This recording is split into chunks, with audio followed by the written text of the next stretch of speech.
Good afternoon, everyone, and welcome to this Brookings and Charles Koch Institute event. I'm Mike O'Hanlon with the Foreign Policy Program at Brookings, and we are going to be talking today about the so-called forever wars in the broader Middle East region and what a Biden presidency, along with the 117th Congress, should do about them.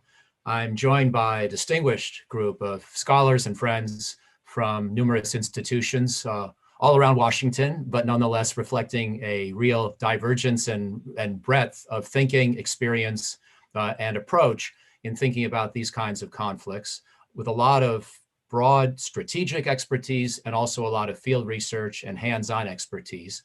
Chris Preble is at the New American Engagement Initiative at the Scowcroft Center at the Atlantic Council. He is a longstanding scholar. Many of you will know him from his years at the Cato Institute. His most recent book is Peace, War, and Liberty.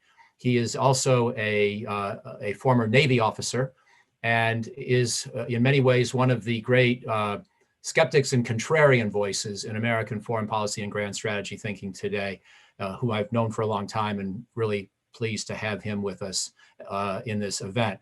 Justin Logan at Catholic University is at their Center for the Study of Statesmanship, used to be at Cato as well, and has recently written an important article in Defense Priorities called The Case for Withdrawing from the Middle East, and is an advocate of minimizing the US military footprint. In some ways, I think it's fair to say that at a broad level of preference, all of us are advocates of minimizing the footprint to the extent possible, but much of today's debate or conversation, and it will have a little of a flavor of both, is just how do you do that and how much disengagement is reasonable and desirable, or to what extent is staying around in some places with some degree of presence, at least the sort of least bad option for American national security policy.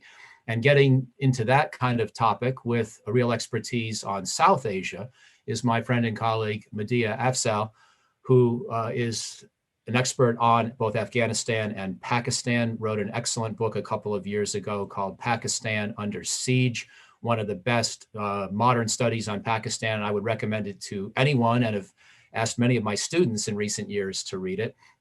She is a David Rubenstein Fellow at Brookings and continues her work on the broader South Asia, Pakistan, Afghanistan theater, as well as on Nigeria, because she's also interested in education and the way that influences people's attitudes towards the state and towards extremism. And then finally, my good friend and colleague, Vonda Feldbad-Brown, who has done some of the most extraordinary research I have ever witnessed or read about throughout much of the world, including certainly in the Central Command Theater, the broader Middle East. Two of the places where she's done her most impressive field research have been Somalia and Afghanistan, where she is famous for not just hunkering down in the relatively safe green zones of those places, which is where you'll usually find me if I'm over in a place like Afghanistan, but out in the field, talking to people, seeing what's happening on the ground with remarkable bravery and a lot of preparatory work to make sure that she can get out into the field in places where she will be able to learn so much from her work. She is an ongoing and very active expert in all matters Afghanistan, Pakistan at Brookings, but continues to research as well criminality, drug trafficking, pandemic disease origins, wildlife markets in places like Indonesia, China, Brazil, Mexico, and elsewhere. So we're delighted to have you join us as well in the audience, and we will look forward to your thoughts in the latter part of this discussion. We'll go until about 2:15. Vonda will have to leave us just a few minutes before 2, but we're going to start this by my posing a broad question to Chris about what have we gotten right and what have we gotten wrong in these last 20 years or so in the Middle East. And then I'll have a similarly broad framing question for each panelist thereafter. We'll have a second round here with us and then go to you and your thoughts and questions. So again, very pleased to have you here with us today. And Chris, without further ado, the floor is yours, my friend. Thank you, Mike, and thanks to Brookings and the Charles Koch Institute for sponsoring this event. I think that my remarks will be mostly to try to set the context. I think it is helpful every once in a while to ask how it is that we got here. How is it that we're referring to a forever war? Was it truly a forever war, or did it start somewhere? Well, I think Candidly, it did start after 9/11. We all know why. I think that if you had said to someone on September 10th, 2001, that 19 years hence, the United States would have spent $5.5 trillion already spent, would have lost the lives of over 7,000 American servicemen and women, 52,000 wounded, perhaps an equal number of 7,000 or more contractors killed. The Cost of War Project has good data on this. And perhaps 300,000 civilians killed in the various wars initiated after 9/11. They would be surprised, I think, to learn this. They would say, well, how did this all happen? And of course, again, then we go back to, well, the reason why it all happened is because of the horrific trauma of the terrorist attacks on September 11th, 2001, and the way that the United States and other countries around the world reacted after that horrific event. And I think that from time to time, policy inertia is what it is, and policies don't change unless someone changes them. And so I think part of the reason why we have stayed in this path is because the political incentive to make a dramatic change has not been sufficient to do so. And occasionally people come along and suggest, as I recall that John Kerry in 2004 said that he thought that terrorism should be reduced to a nuisance, a sort of law enforcement problem. He was viciously attacked for that, not taking the threat seriously enough. Even people like John McCain or Mike Bloomberg at various stages said that the terrorism problem had been exaggerated. And sometimes they got away with it and sometimes they didn't. So I just think it's helpful every once in a while to ask, is this money spent, lives lost? Is it actually necessary to keep the United States safe? Is it actually necessary to reduce the risks of future acts of terrorism? And so far, I haven't seen any better assessment of this than by my former colleague, John Mueller, who's a Cato Senior Fellow, also, of course, a longtime professor at Ohio State University, and his co-author, Mark Stewart, who back in 2014 estimated that for the cost of what we have spent on counterterrorism since 9/11, we would have to believe that those counterterrorism measures were responsible for stopping roughly 1,667 Times Square type attacks. That is the attack that was attempted back in 2010. So in other words, 4 such attacks every single day. And if we don't believe that the various measures that have been taken under the broad rubric of the war on terror and the forever war are actually essential or useful in stopping those sorts of terrorist attacks, then I think we really should wonder whether that $5.5 trillion might have been spent better elsewhere. And even more importantly, we might have wondered whether some of the hundreds of thousands of lives lost along the way these people would still be alive today. Chris, thank you very much for the excellent framing and focus on the big questions. And now I'd like to turn to Medea and to ask, I know, Medea, you're no fan of unnecessary deployments to the broader South Asia or Afghanistan theaters, but I've also read enough of your work to know that you're not of the view that pulling out now would be the smartest decision either. So I wondered if you could tell us a little bit about your thinking on both Afghanistan and Pakistan and how we should think about them in the context of the so-called forever wars and the incoming Biden administration. Over to you, my friend. Thanks, Mike. Yes, exactly. I think I'm no fan of staying in a forever war, but I think the discussion on policy options for Afghanistan in Washington is increasingly framed as a binary choice, either that we should leave Afghanistan now, and that if we choose to stay, that we'll end up staying forever. And I think that's an unhelpful framing. So as I've argued before, I think there's a middle of the road option that will serve us best. And that is that the US should commit to maintaining a small troop presence, several thousand troops in Afghanistan, until an intra-Afghan peace deal between the Taliban and Kabul is achieved. And this would likely take a few years, 3 to 5 years. Of course, that's being hopeful, but that's the hope. During sort of a very slow, painstaking process of negotiations between these two parties. So I'm not arguing that the Doha deal that was struck in February should be abandoned. I'm actually arguing for working within the gray areas of the deal, such as they are, and the fact that the conditions that were put in place under the Doha deal have not been met to date. So what does staying until an intra-Afghan peace deal is achieved do?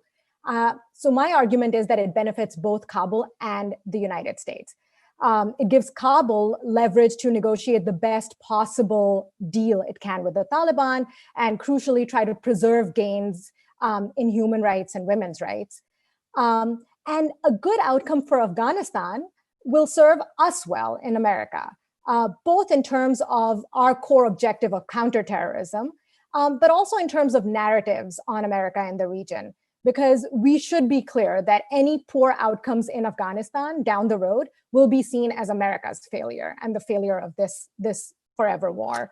I'd also argue that framing the war in Afghanistan as endless war, as I said, is unhelpful because the war has basically wound down for America. By January 20th, we'll be at less than 2 to 3% of the height of our troop presence there. And so all that this terminology serves is to make this a politically charged question, and unnecessarily politically charged question. I'd also argue that the urge to leave now and that saying that nothing good can come of staying misses this sort of key window of opportunity that we have with the start of the inter-Afghan peace negotiations, these historic peace negotiations. It assumes that if we don't leave now, that we'll get pulled into things again in Afghanistan to a greater degree. And I don't think that assumption is necessarily accurate. And on the contrary, if we do leave now, the cost is high. I mean, we should be clear that the future looks grim if we leave completely now, and it ranges from violence to civil war to regional proxy wars to an ultimate Taliban ascendance. Again, not to sound too grim, but that's what it looks like. Just two more points very quickly. I think with President Trump's decision to wind down troops to 2,500 troops, which, in the last few days, which there was no need to do per the Doha deal right now, and conditions for doing this have not been met, we should be clear. I think he's done real damage. He's weakened not only the American position, but that of our allies, and also Kabul's position. And the only party that this benefits is the Taliban. So when Biden comes into power in January, he'll have very little room for maneuver. And I think his hands will be tied. And the ability to have leverage over the Taliban, the ability to pressure the Taliban as we need to do, becomes that much harder. But perhaps there's still a possibility that this can be done with 2,500 troops. My sense is that he won't want to increase troops right away, especially not in terms of the first decision he takes, because that will be unpopular. But I do think that if President Biden in 2021 thinks that a few thousand troops more are what we need to ensure a better outcome, that he should take that decision. That if we need to go up to 4,500 again, that he should take that decision, and he may eventually. Just a word on Pakistan. I think the question of Afghanistan has been central to our relationship with Pakistan. And of course, Pakistan's actions have affected how the war in Afghanistan has gone and it goes. And I think the last 2 years, things have been all right with Pakistan. Pakistan has been helpful in the Afghan peace process, and the relationship between the two countries has improved. So I'd argue that the best chance for us to have a fruitful future relationship with Pakistan is if the Afghan peace process comes to a full conclusion. Because with a peaceful Afghanistan, that benefits Pakistan, and then we can focus on other things in that relationship. Whereas with an Afghanistan that descends into violence due to a hasty withdrawal, that country will become a theater for regional proxy wars, and a number of other countries will get drawn in, but Pakistan might as well, and that is not a desirable outcome for anyone. Medea, thank you very much. Justin, I'd like to go to you next, and again, I'd welcome any thoughts you've got at this stage of the conversation in regard to the topic before us, but also would welcome hearing a little bit about the argument in your paper that you published that I referred to in the introduction. So the floor is yours, my friend. Great. Thanks so much. Thanks to you for moderating. Thanks to all the other panelists for participating. And an early happy Thanksgiving, as happy as it can be for everybody who's watching. So Chris has sort of argued that something has gone really wrong with the forever wars, right? We don't know how much longer they're going to go on. They've quite clearly failed to achieve the aims that we've sort of gradually expanded over time. I think you can tell a different story where, in 2002, you say we've actually dealt a pretty decent blow to Al-Qaeda and sent a good message to the Taliban in Afghanistan. But I want to expand on what Chris has said, because as you mentioned, I wrote this paper, and I want to argue that these wars should end. And so it's not just that they've failed to achieve their aims, but rather that we've failed to situate the greater Middle East in a broader strategic context, right? We fancy ourselves a global power with global interests everywhere.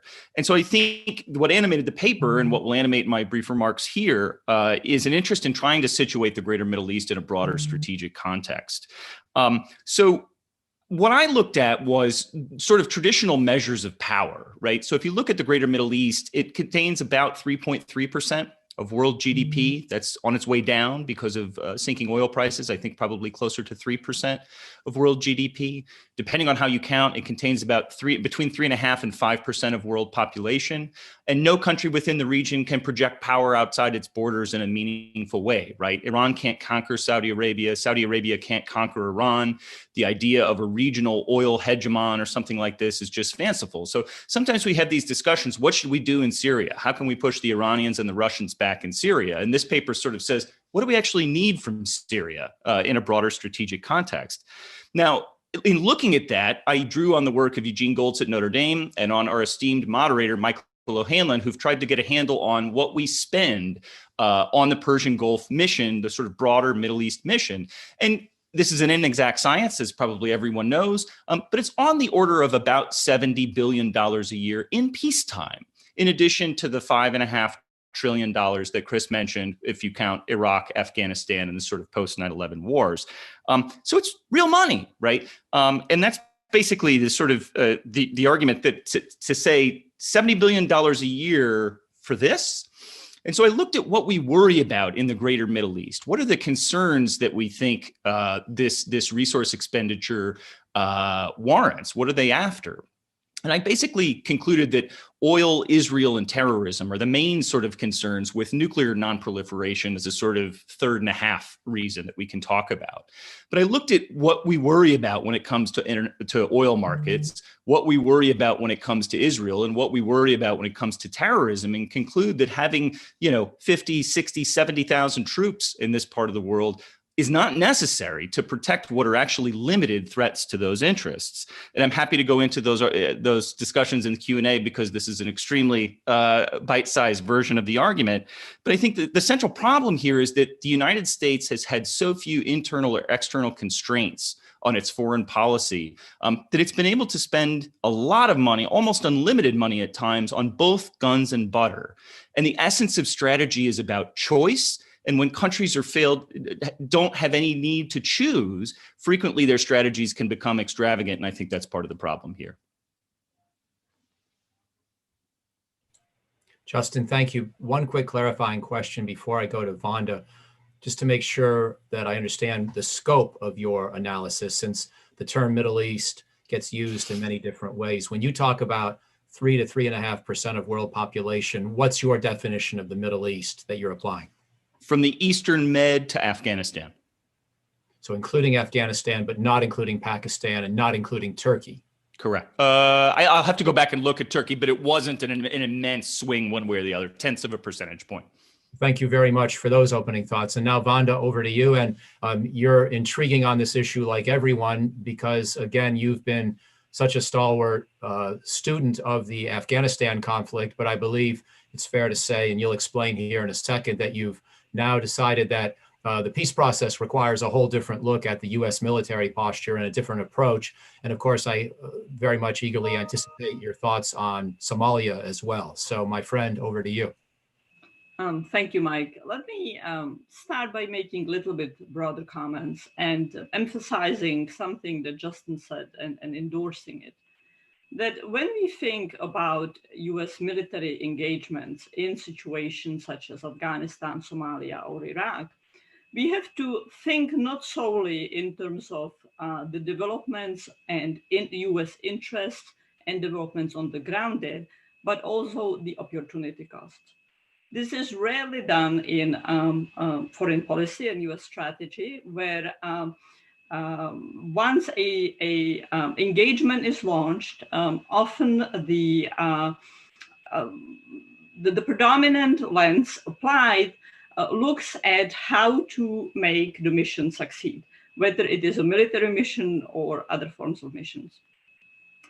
The second trap that we often fall into is thinking that a set of US interests, including very real counterterrorism interests,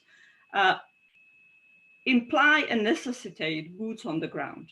And this is part US military deployment. And this is particularly true about other US interests, such as interests in human rights, women's rights, US economic objectives, as well as geopolitical competition. Those are all very, very important interests. And I would not want to see US policy lose those interests and, frankly, those values. This is who we are as Americans. But the fact that those are important and interests and objectives does not mean that they should always, under all circumstances, be addressed through military deployments, particularly lengthy deployments. The third broad point I would make is that there is a real risk of policy not rarely falling into the trap of sunk costs, the tyranny of sunk costs, where we look at engagement and say we have devoted this tremendous amount of effort, sacrifice, blood, and treasure, and really do not focus on the much more psychologically uncomfortable, much more emotionally uncomfortable marginal utility and marginal cost. So when we spend $40 billion a year on maintaining our military deployment in Afghanistan, we have to ask, where else could we put that money? That amount of money could prevent deforestation and biodiversity degradation per year around the world. That has significant impact on preventing pandemics. It has the most crucial impact on preventing pandemics. And we see the devastation in terms of lives and the devastations in terms of economy, human development opportunities that COVID has spent. So this is just one example that I am putting in comparison. Yet rarely we look at the opportunity costs. And we also then need to couple the analysis of opportunity cost, marginal utility, and marginal cost with prospects for success and how those change over time. And this is, in my view, the frame that we should be applying to decisions on how we engage, rather than a preset notion that a grand strategy always looks in a certain way, or that promotion of certain rights, objectives, interests implies certain military deployment. Now, let me come to some of the specifics that you asked very quickly in Afghanistan. First of all, I want to emphasize in both Afghanistan and Somalia that even if one makes the judgment that withdrawal of US forces is right, that doesn't mean that withdrawal under all circumstances at all moments is equally right. For example, Somalia is on the cusp of parliamentary and presidential elections in December and February that can easily end up very violent, pulling in the entire region. The tensions between Mogadishu and member state governments is at an all-time high. Withdrawing US troops right now, as opposed to waiting several months to get through the elections, simply greatly amplifies an already enormously combustible situation. There is no need to do it, and I do not support that policy. It should be separate from asking what is the marginal effect, the marginal utility of keeping those deployments there. Let me wind up by a few comments on Afghanistan.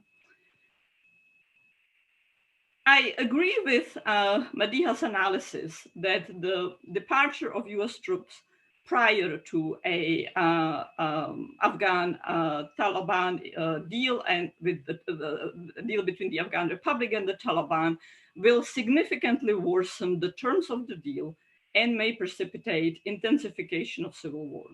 However, Afghanistan is already civil war. US troops might not be dying at great numbers, but 40,000 Afghans are dying on a yearly basis. And that rate is only intensifying. The Taliban is already ascendant.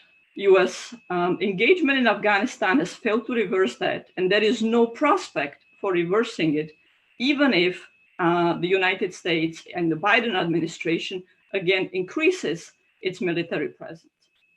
It will simply slow down the rate with which the Taliban is ascendant on the battlefield, but will fundamentally not change that. I was a supporter of the surge and believed that we should have negotiated then. Every day negotiations are delayed, the terms of the deal are worse. In fact, the Obama administration tried to negotiate, but the Taliban refused. One, because the Obama administration wanted to have the Afghan government be in lead. The issues that are criticized today have a long history. My last word is that I fundamentally don't believe that if US troops stay in Afghanistan beyond the May deadline, the Taliban will simply accept it. I think there is a room and opportunity to negotiate a short delay, perhaps until the end of 2021 with the Taliban. Beyond that, however, regardless of the legality, the Taliban will simply feel betrayed, even by a counterterrorism mission. Now, we might say we don't care about the betrayal of the Taliban, that the Taliban feels betrayed, but it will start attacking US bases, even only counterterrorism bases, which will neuter their counterterrorism options or will result in us being pulled into back into an open-ended war with the Taliban.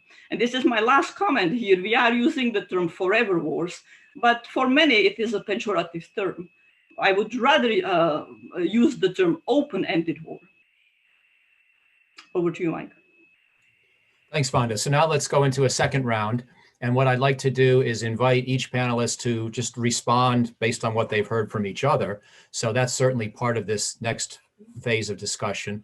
I'd like to tweak the order slightly because, Chris, I want to begin with you again, but then go to Justin and then ask Medea and Vonda both about Afghanistan with a specific question about the peace process. So I think it makes sense to ask them together, although certainly everyone can comment on the whole region. But Chris, let me begin. You began at a very clear and conceptual grand strategic level in your analysis. I'd like to push you a little further to ask you where you would like to see the US military presence in the broader Middle East reduced, or any other form of US application of national power. And as you well know, because you're such a good military scholar and you have Navy experience, we have a big Navy presence in Bahrain. We have a big Air Force base in Qatar. We have big Army logistics capability and some Air Force capability in Kuwait. We have the smaller combat-related operations in Iraq and Syria, a little bigger in Iraq, but those are primarily focused on the specific problems inside of those countries or pieces of those countries. Then we have some forces again in Saudi Arabia, which was not true for most of the Obama period, but has been true again as the Houthi rebels and the Iranians have leveled threats against Saudi oil facilities and the Saudi capital airfield. And then we have smatterings of capability going as far south in this broader region, of course, as Djibouti, which may technically be in the AFRICOM military theater for the United States, but is still, of course, relevant to the Central Command and Middle Eastern theaters. So with all of that in mind, as well as Afghanistan, could you give us a couple of examples of where you would like to cut, but also maybe where you think we should stay? Over to you. Sure, thanks, Mike. I think that we need to differentiate between a sort of steady state, permanent US overseas presence and that additional increment of presence that is connected to the post 9/11 wars. The United States has had forces in some number for various missions going back to the Carter Doctrine, right, since the late 1970s, in the Persian Gulf and in Red Sea and around the Horn of Africa, et cetera. And so as a person who believes in a naval presence, one of the great advantages, of course, in naval vessels is that they move Luckily, if you're fortunate, if you're the main propulsion assistant on a ship like I was years ago, and if the screws are turning and the lights are on, then you're doing your job. That's good, right? They move. That's the whole point. The difference, however, I think in a lot of the presence that we've established since 9/11 is that the physical presence of U.S. forces in many of these places can become a lightning rod for resistance and radicalism, and even in the most extreme cases, violence. I'm reminded no less a figure than Paul Wolfowitz made the case for the war in Iraq in 2003 on the argument that we were not going to leave forces, to your question, Mike, about US forces in Saudi Arabia, we were not going to leave forces in Saudi Arabia after the attack on Saddam Hussein in 2003 because precisely they were a lightning rod for terrorist attacks against the United States. So even advocates for the war in Iraq saw the benefit of being able to eventually reduce the permanent on-the-ground US presence in places like this. And I think that also applies to the case of Afghanistan. I really want to associate myself with Vonda's comments. Even before she started speaking, I had scribbled down some notes about the trends in Afghanistan and why, if they are moving in an unpleasant direction from our perspective, why is that? And I think it's simply impossible to deny that the presence of US forces, even small numbers of US forces, has been an enormous lightning rod for the Taliban, who have managed to expand their control over this country over a period of many years. And one last point. A lot of times we hear that these forces in places like Iraq around the time of the surge, or Afghanistan, gives us leverage over our the opponents, whether it's the Taliban or whether it's resistance fighters inside of Iraq. Or leverage over the governments that we're trying to get to behave the way we wish them to. And I think there's just not a lot of empirical evidence to support that claim. I think as often as not, you have governments that are empowered or encouraged to behave in reckless ways because they're confident that the United States will have their back no matter what. The classic moral hazard problem, or as Barry Posen likes to call it, reckless driving. This all comes back to, I don't want to miss an opportunity. Vonda's point is these are open-ended wars. Well, no people know this more acutely than the Afghan people, who have been fighting this civil war since what, for 42, 43 years?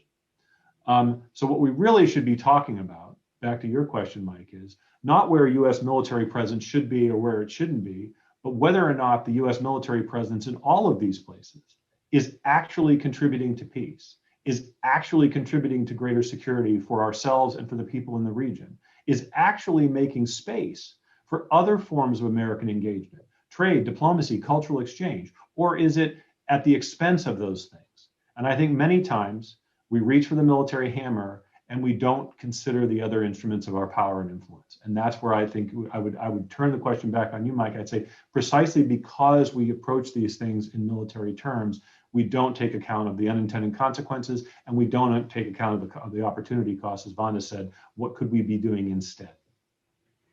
Thank you, Chris. And Justin, I'm going to go to you next for any comments you want to make at this point in the conversation, but also with the same question in mind. And maybe you're going to give me a variant of a similar answer to what Chris just said and you had said initially.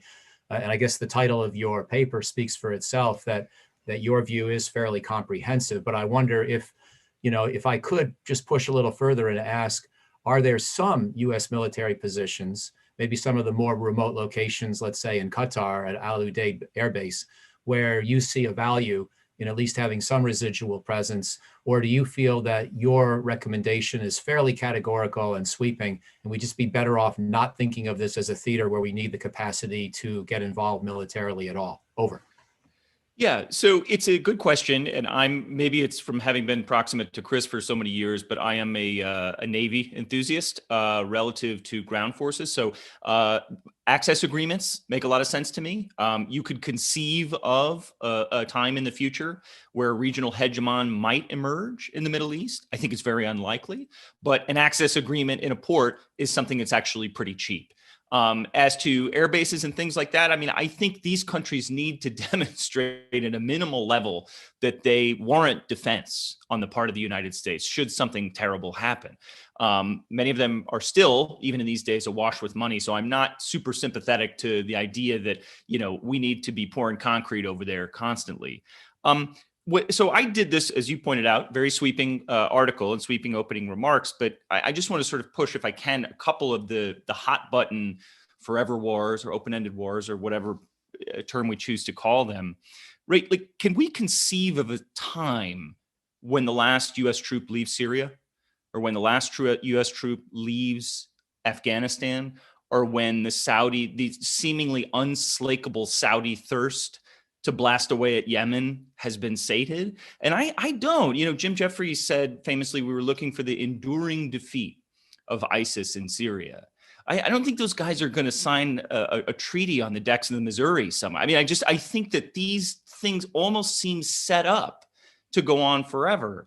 And one of the questions that I had as I heard the discussion about Afghanistan was whether we needed to sort of renegotiate a new deal, whether the Taliban non-compliance with terms of the deal that was mentioned causes a sort of recapitulation of what we're trying to do over there. But it seems to me that we have many of these discussions about progress or decline in the absence of a theory of victory, of a sort of end state that we're looking for. And I think it's useful to try as best you can to flesh out, what the end goal is and how what we're doing at present promises to get us there.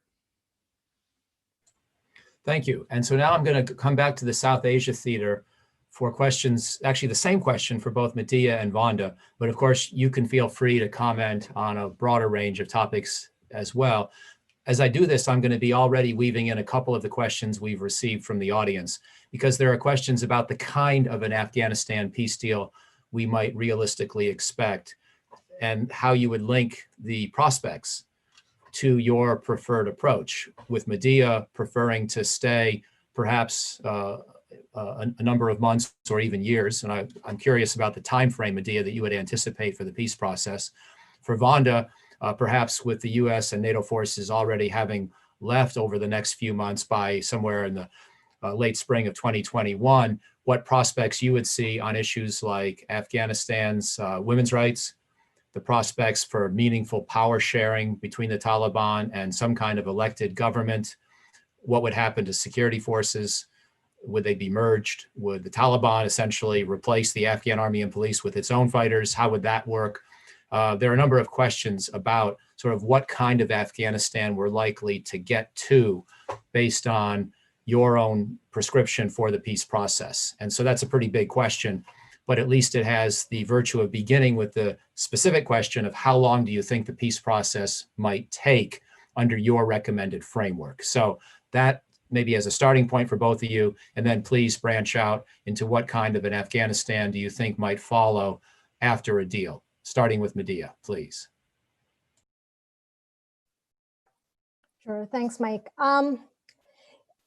So I think, maybe if I can respond very quickly to a point Justin made, what is the end state that we visualize? What is the end state of victory? The end state of victory is a peace deal that has been achieved, an intra-Afghan peace deal that has been achieved, and the last American troop leaves Afghanistan at that point. To me, that is an end state that the whole region wants, frankly. I mean, Pakistan's government says it wants this, and Afghanistan's government says it wants this. Of course, the Taliban is the one insisting that the US leave by May 2021, regardless of whether or not an intra-Afghan peace deal is achieved.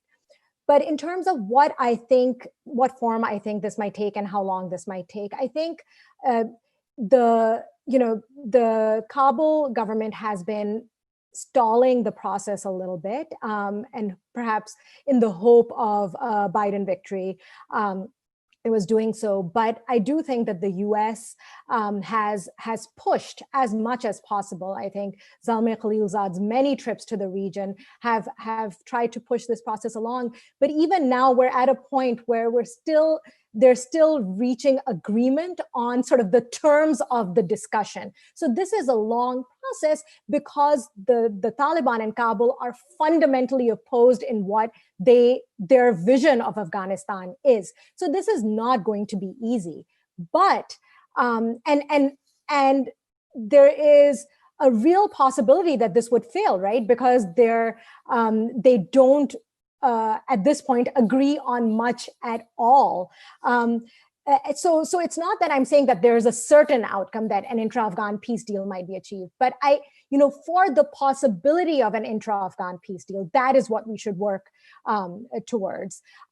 So I would say that with the US's help, with Pakistan's help, and Pakistan certainly has been helping with this process, even with the intra-Afghan process. Khalilzad's been in Islamabad visiting. Pakistan's Prime Minister Imran Khan just made a trip to Kabul for the first time ever for him. And he has basically said that he will do whatever he can to help reduce violence and to help with the peace process. So we should not, we should take that help, even if with a grain of salt. And so with all this help, I think, an optimistic prediction might be a few years, 3 to 5 years, as I've argued. And then what form might it take? Some kind of power sharing agreement, the form that I think urban Afghans, young Afghans would want it to take would be an Afghanistan which is democratic and which preserves at least the basic gains in women's rights. Girls can go to school, women can go to work, and that people don't get their heads chopped off in a stadium like they did in the 1990s. That's what we would want in terms of sort of the very basics of the outcomes. And I think, whether or not it's a democracy, what form the constitution might take, we will have to sort of see whether it becomes a little bit more like Iran.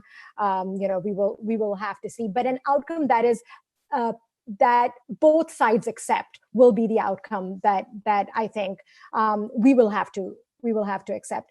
Just two quick other responses.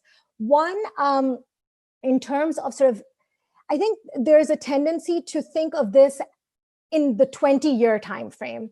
I don't think we should think of the decision in the 20-year time frame and think about all the sort of the cost of it, as well as what is the benefit that we've sort of achieved. I think we should at this point think of the decision in front of us, so the cost versus the benefit of the sort of the fork in the road in front of us at this point. But I do think Afghanistan needs to be thought of in relative isolation in terms of sort of the theater of the world's conflicts, right? So should we be spending money on on the US domestically? Should we be spending money on climate change, or should we be spending money on Afghanistan? I'm not sure that is the frame to think of, but I think the frame to think of is Afghanistan in isolation and the cost and the benefit there. And when you look at it that way, it becomes very clear. I think The Economist said it very well in its sort of leader, this in its past issue,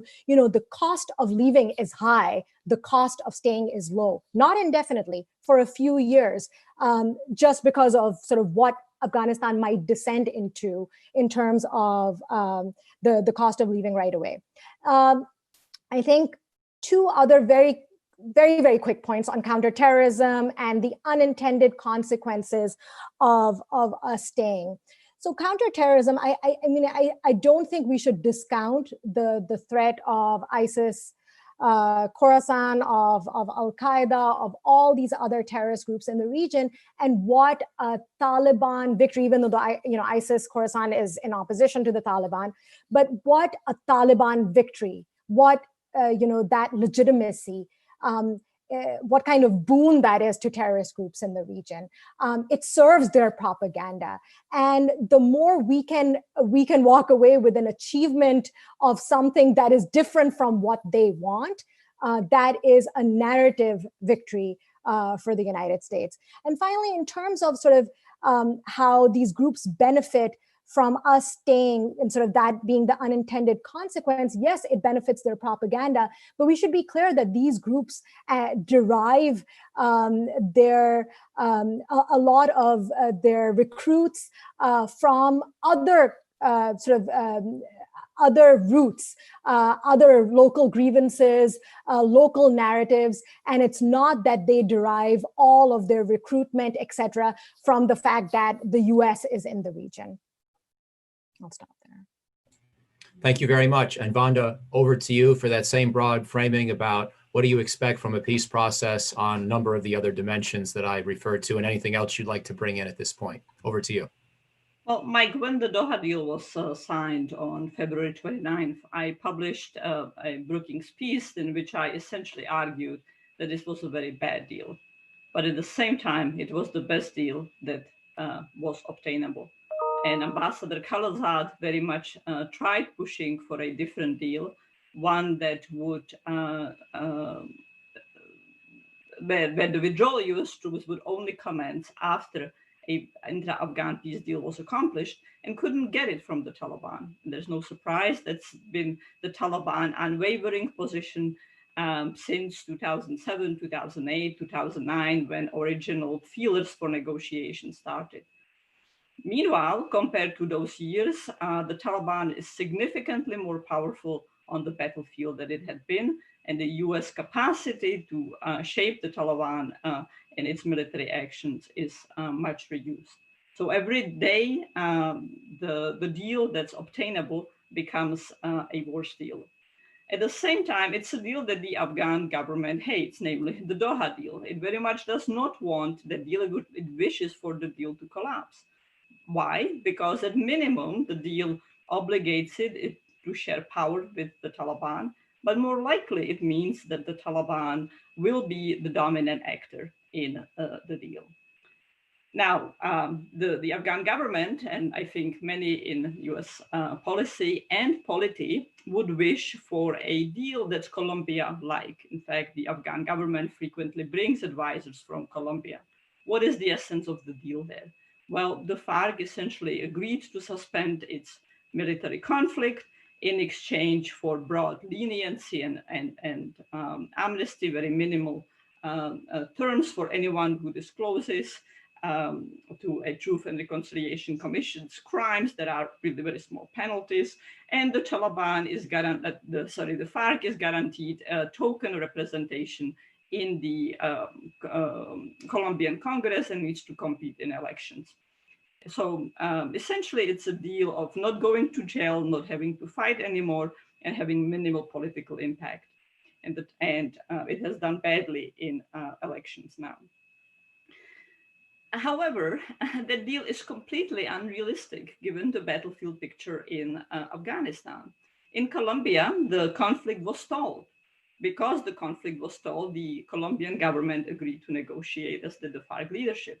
But it was stalled at the low level of conflict with the FARC's steady weakening. In Afghanistan, it's no longer true that the conflict is stalled. The Taliban is slowly ascendant. So the Taliban doesn't want a deal that's Colombia-like, minimal token political representations, few ministries, perhaps a province here and there, or a local representation in the government in provinces. It wants to be the dominant actor. And it has the military have to be asking those domains, with the Afghan security forces continually dramatically dependent on the United States. When US withdraws, the political dynamics and security dynamics will worsen severely. The Taliban will have the capacity to take over and hold provincial capitals. The factionalization and defections in Afghan security forces will only dramatically amplify, as will separate deals between the Taliban and power brokers. And many of the important Afghan politicians today are hardly defenders in democracy, human rights, and women's rights. So I think that an optimistic scenario would be an Iran-like system where the Taliban, or rather a likely scenario is the way to phrase it, where the Taliban would agree to some elections taking place at total authority level, while there is a religious authority composed of the Taliban that rules over that. That's a dire prospect. I would say even it's an odious prospect. The Taliban is not a nice, moderated actor. Do we have any capacity? But it's the real prospect. And the prospect of a Colombia-like deal is simply fantasy that is not achievable unless the policy becomes just staying and hoping and praying that something will break. That has been the essence of US policy since about 2014, hanging on and hoping that the Taliban will make enough mistakes and will weaken itself. That hasn't happened, and I think there is little likelihood that will emerge, that such a development will emerge now. But we have tools to shape the Taliban through means other than military presence on the ground. The Taliban clearly wants to have a working relationship with the United States when it is in government, and it is very sensitive and constantly speaks about the desire to maintain US and international aid. Those are tools that need to be deployed to shape the Taliban's behavior, to emphasize the need for at least some inclusivity of ethnic minorities, some protection for women's rights. I want to make two broad comments in concluding. One links to the issue of terrorism, as terrorism really has been the dominant interest the United States has had in engaging in Afghanistan.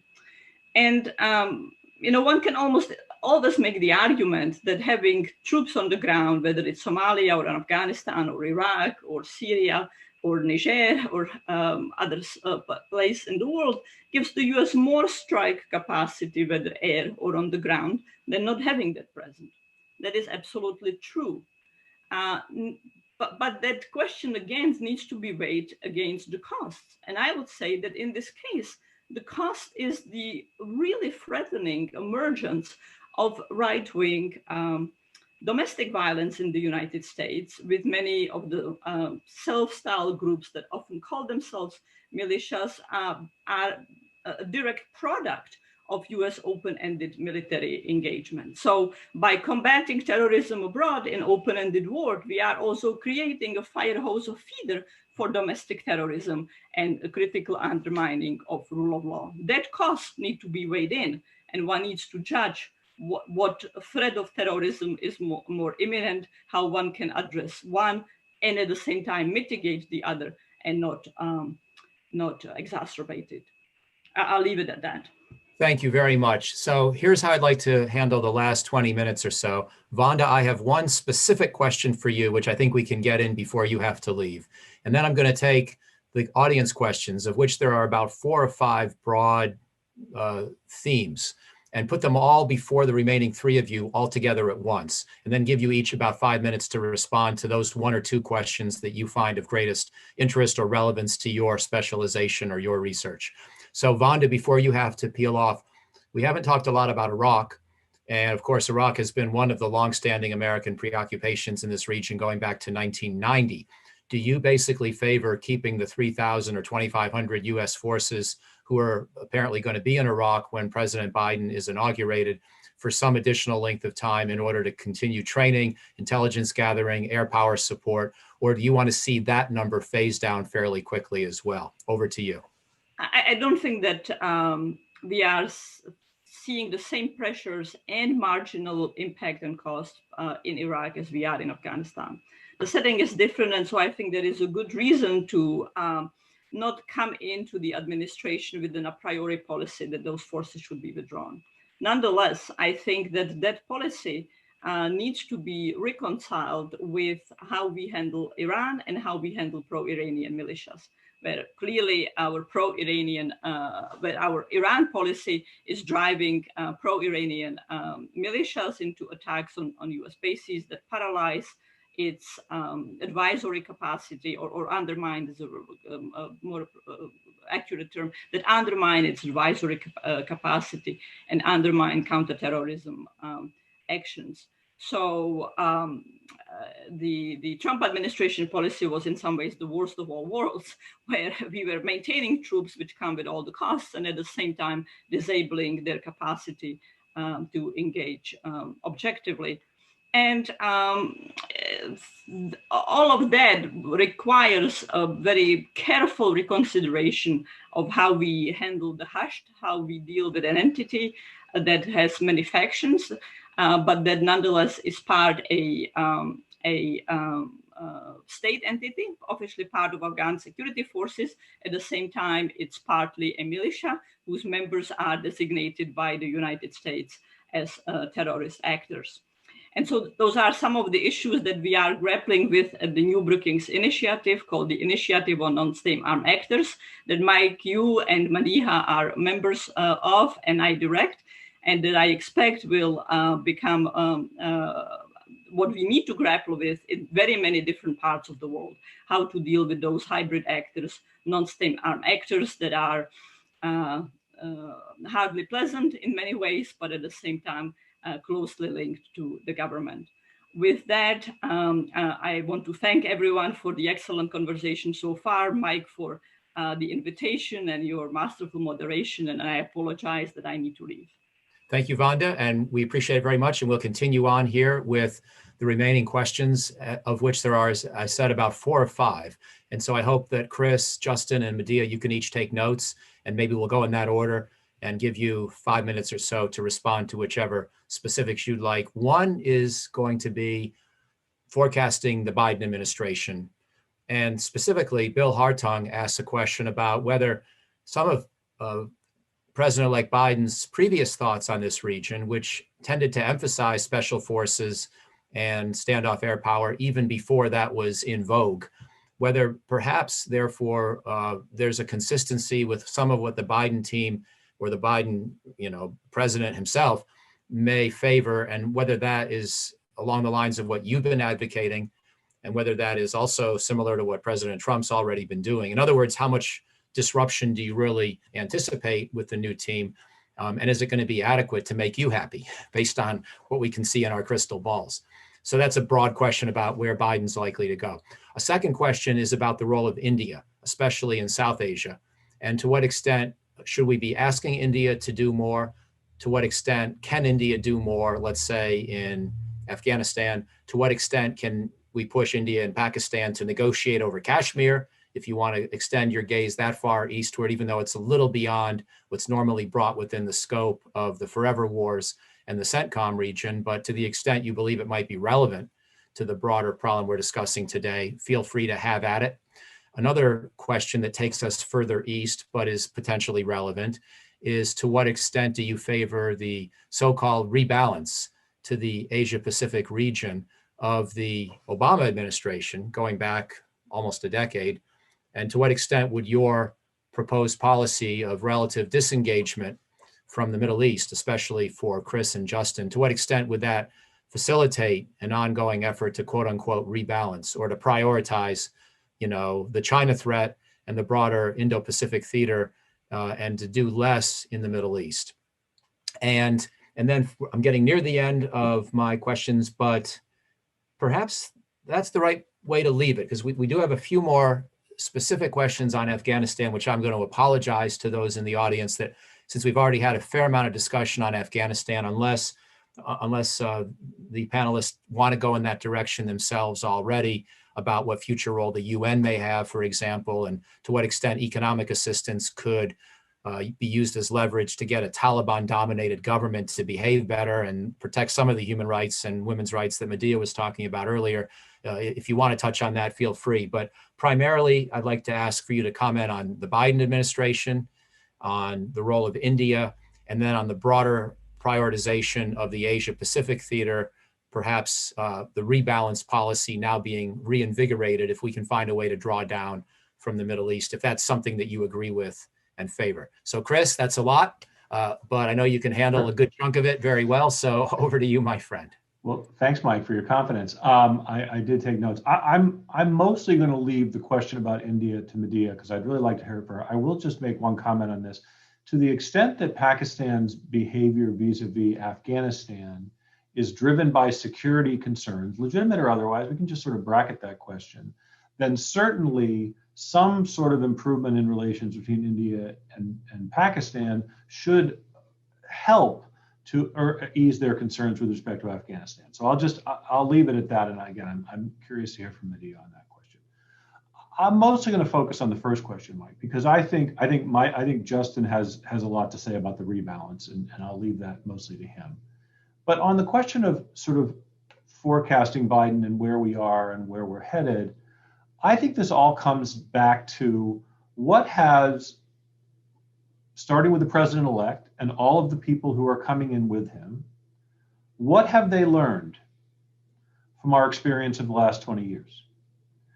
Do they believe that these wars have, for the most part, advanced American security, made us more prosperous, more resilient? Have they advanced the cause of peace elsewhere? Have they helped to spread American values? Do they believe that? Or do they believe that a different approach is warranted?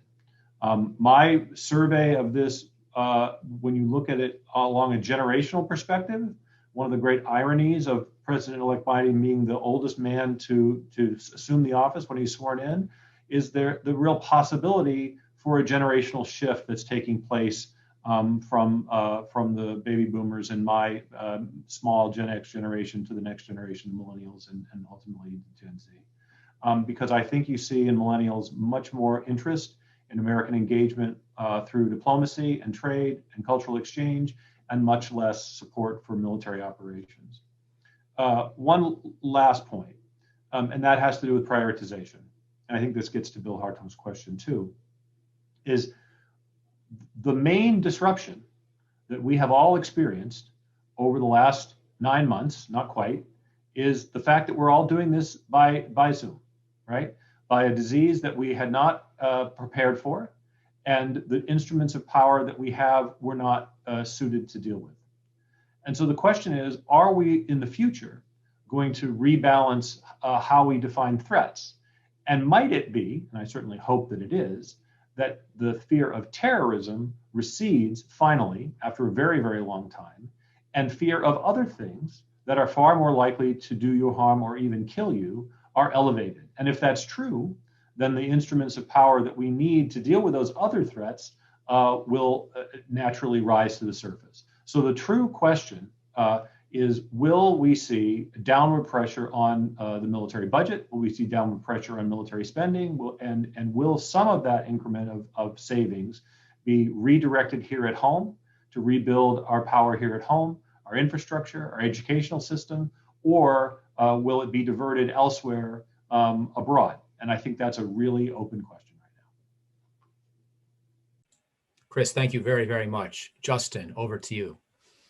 Yeah, so as I mentioned yesterday to you, as I started doing this, I thought, oh gosh, they're going to make me try to predict Biden's foreign policy, and you assured me that I didn't have to do that. But now now that I did a little bit of the spade work, I'll do my best. I'm a personnel or policy guy. We have a few drip of appointments. We have a few more that we're waiting for with bated breath, and I would be interested to see deputy assistant secretaries, on down to get a better arc of where I thought things were most likely to go.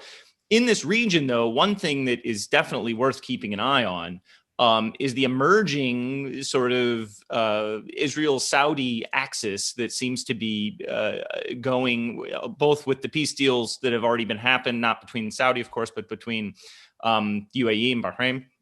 But whether the sort of personal beefs we may recall between Joe Biden during one notable visit to Israel, and Biden has said flatly we need to stop propping up the Saudi war in Yemen. So there are sort of I don't want to say bombs waiting to go off, but there's some baggage there that's interesting and worth watching, right? If it comes to be the case that a sort of Israel-Saudi détente, let's at least call it, comes together, whether or not those two countries are really sort of clashing with the Biden administration. On the rebalance, I've done a lot of work on this. I mean, it's sort of interesting, right? Remember, it was supposed to be called the pivot to Asia. And if you talk to people who were in the Obama administration at the time, they had to stop calling it the pivot to Asia because our partners in the Middle East got the vapors, because when I pivot away from you, I'm not looking at you anymore. I'm looking over here. So we had to call it the rebalance because that sort of sounded like it had more equanimity to it. So I really do impress on my China hawk friends, of which I'm not one, that, the Middle East is eating your lunch. And if you look at a document like the NDS, for example, it was not the full-throated Justin Logan, the case for withdrawing from the Middle East, but it was really sanguine about the stated interests that were enunciated in the Middle East and implicitly what was needed to achieve those interests. So I do think if you think there are going to be resource constraints for the United States going forward, the Indo-Pac people are really going to be looking at that bucket of money in CENTCOM. And I think that's a good thing, right? My former colleague, Ben Friedman, Harvey Sapolsky at MIT are always on about inter-service competition, right? The best arguments that you can get for what's wrong with one mission or another come from guys inside that building who want that money for themselves, for their little mission. I think that sort of competition in terms of how we think about the world can produce fruitful information for us to analyze when we think about what's vital for our own security. Thank you very much. And then finally to Medea.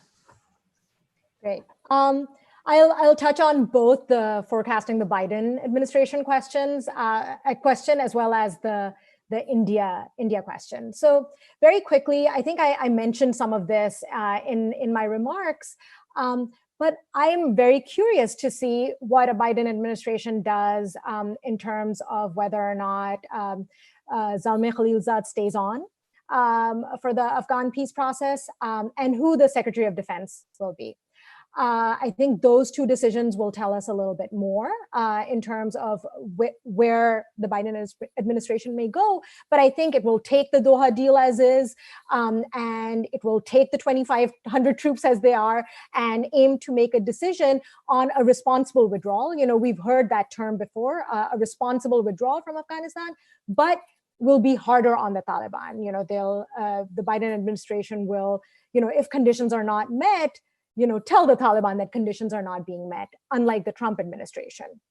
And I think there is obviously a real tendency or a real, you know, expectation that we have that it will benefit from the expertise of what, you know, the people in the Pentagon, for instance, are telling the decision makers. And so, you know, I'm hopeful that any decision that will be taken might be along, you know, some of the lines that I've been advocating for. At the very least, you know, keeping the 2,500 troops until there is much more clarity on the conditions of the Doha deal being met.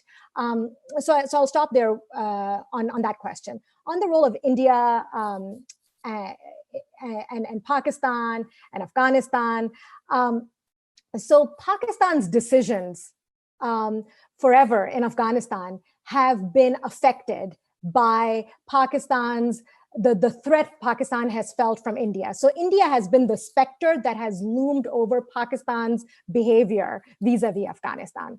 So the threat of India on its eastern border meant that Pakistan wanted, you know, sort of this theory, there was this theory of strategic depth on its western border that, and that sort of defined the decisions that it took vis-a-vis Afghanistan. Pakistan now argues that it has moved on from the strategic depth logic, and you know, that's sort of the official line. But what we can see is that because India is not and has not been involved in the Afghan peace process, that has really allayed Pakistan's fears when it comes to Indian involvement in Afghanistan over the last couple of years. So India did not play a big role in the US-Taliban peace process. It is not playing a big role in the intra-Afghan peace process. It really has not cultivated, you know, sort of a relationship with the Taliban to be able to sort of, you know, have any leverage over it, and so on. And so that fact has actually made Pakistan feel more confident and more secure, and has allowed it to become a key partner of the Trump administration in helping along this process. And I think, you know, I think that's been a benefit on sort of a net assessment. So my argument would be, you know, right now, the two other quick things: India and Pakistan are not in a great place. You know, this has to do with sort of everything that began with the Pulwama attack last February, but then with the revocation of Kashmir's autonomy. But increasingly in Pakistan now, there are fingers being pointed by the state towards India at acts of terrorism within Pakistan. So, you know, given that, you know, my worry is that if the peace process, the Afghan peace process, doesn't come to a full conclusion, and India and Afghanistan, recedes into some kind of situation of civil conflict, and then sort of a regional proxy war, combined with the fact that we have a Biden administration that is, people expect will be strengthening the U.S. relationship with India. Sort of Pakistan's existential fears of Indian involvement on its western border in Afghanistan will come to the fore again. And that will imply a return to its theory of strategic depth. And that is to no one's benefit. Pakistan investing in proxies like the Taliban that it considers friendly to it at the expense of others that it might consider friendly to India. So the best outcome for the region and for India and Pakistan would be if we see a stable Afghanistan.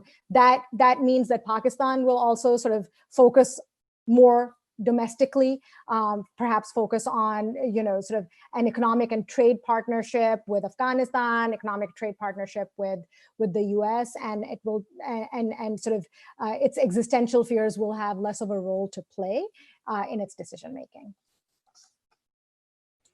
Well, listen, all three of you, Chris, Justin, and Medea, thank you very much. Thanks to our colleagues and teams at Catholic University and the Atlantic Council and Brookings and the Charles Koch Institute.